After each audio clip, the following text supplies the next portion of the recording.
নমস্কাৰ বন্ধু বান্ধৱীসকল, আহাৰ মাহত 21 জুনৰ পূৰ্ণগ্ৰাস সূৰ্যগ্ৰহণৰ পিছতে 22 জুনৰ দিনা অম্বুবাচী আৰম্ভ হ'ব।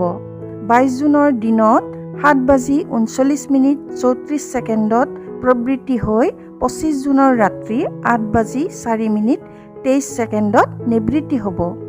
সৌৰ জেঠ মাহ শেষৰ 3 দিন আৰু সংক্ৰান্তি আৰু আহাৰ মাহৰ প্ৰথম 3 দিন, এই 7 দিনত ভূমিদাহ বা ষাঠৰ সাত হয়। সাধাৰণতে আমি ষাঠ লগা বুলি কওঁ। সৌৰ আহাৰ মাহত সূৰ্য যেতিয়া মিথুন ৰাশিত প্ৰৱেশ কৰে তেতিয়া ৰবি বা সূৰ্য আৰ্দ্ৰা নক্ষত্ৰৰ প্ৰথম পাদত থকা সময়খিনিত অম্বুবাচী বোলা হয়। স্মৃতিসাগৰ, স্বল্পমাচ্য, ৰাজমাৰ্তন আদিত অম্বুবাচীৰ বিষয়ে ভালকৈ কোৱা হৈছে। অম্বা উবাচী অৰ্থাৎ মা ভগৱতীয়ে উশাহ লোৱা।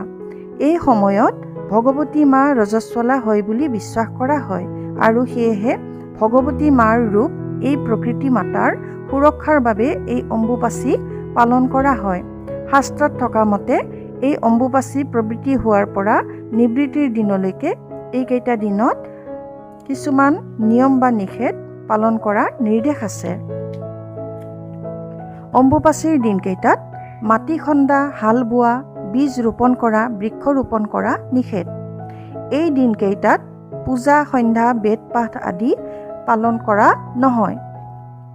এইকেইদিন ব্ৰাহ্মণ, সাধক আৰু বিধৱা স্ত্ৰীয়ে পকান্ন অৰ্থাৎ ৰন্ধা খাদ্য খাব নালাগে আৰু ফলাহাৰ আদি কৰি ব্ৰত পালন কৰিবলৈ কোৱা হৈছে। আন লোকসকলেও এইকেইদিনত সাত্বিক আহাৰ গ্ৰহণ কৰিব লাগে। এইকেইদিনত গোসাঁই থাপনা আদি স্পৰ্শ কৰিব নালাগে। এইকেইটা দিনত প্ৰকৃতিৰ ভূমিভাগত থকা বহু প্ৰাণী, কেঁচু, কুমতিকে আদি কৰি অনন্য অসংখ্য জীৱক, যাৰ কণী পৰা পোৱালি জন্ম হোৱা আদি প্ৰক্ৰিয়াসমূহ খুব বেছি পৰিমাণে চলি থাকে আৰু তেওঁলোকৰ সুৰক্ষাৰ বাবে এই সময়খিনিত অম্বুবাচী হিচাপে পালন কৰা হৈছে। আৰু এই সময়খিনিত প্ৰকৃতি উৰ্বৰা হোৱাৰ সময়। জীৱকুলৰ হিতাৰ্থে এই নিয়মৰ প্ৰচলন হৈছে। কামৰূপৰ কামাখ্যা ধামত অম্বুবাচীৰ সময়ত মহামেলা অনুষ্ঠিত হয় আৰু এই মহামেলালৈ বিশ্বৰ বিভিন্ন দেশৰ জনগণ আৰু সাধু সন্ন্যাসী আদি অনেক লোকৰ এই মহামেলালৈ আগমন হয়।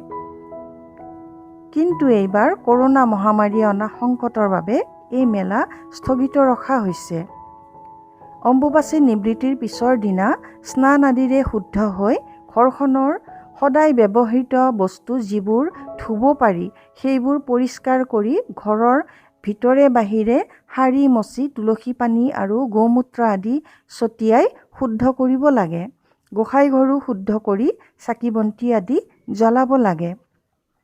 অম্বুবাচীক আমতি বুলিও কোৱা হয়। এই সময়খিনিত গ্ৰীষ্মকালীন ফল মূল যথেষ্ট পোৱা যায় বাবে অম্বুবাচীৰ বা আমতিৰ শেষত প্ৰচুৰ পৰিমাণে ফল মূল সেৱন কৰিব লাগে।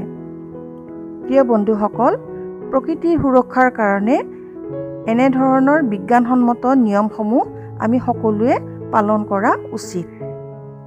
বন্ধুসকল, ভিডিঅ'টো ভাল পালে লাইক আৰু শ্বেয়াৰ কৰিব। ধন্যবাদ।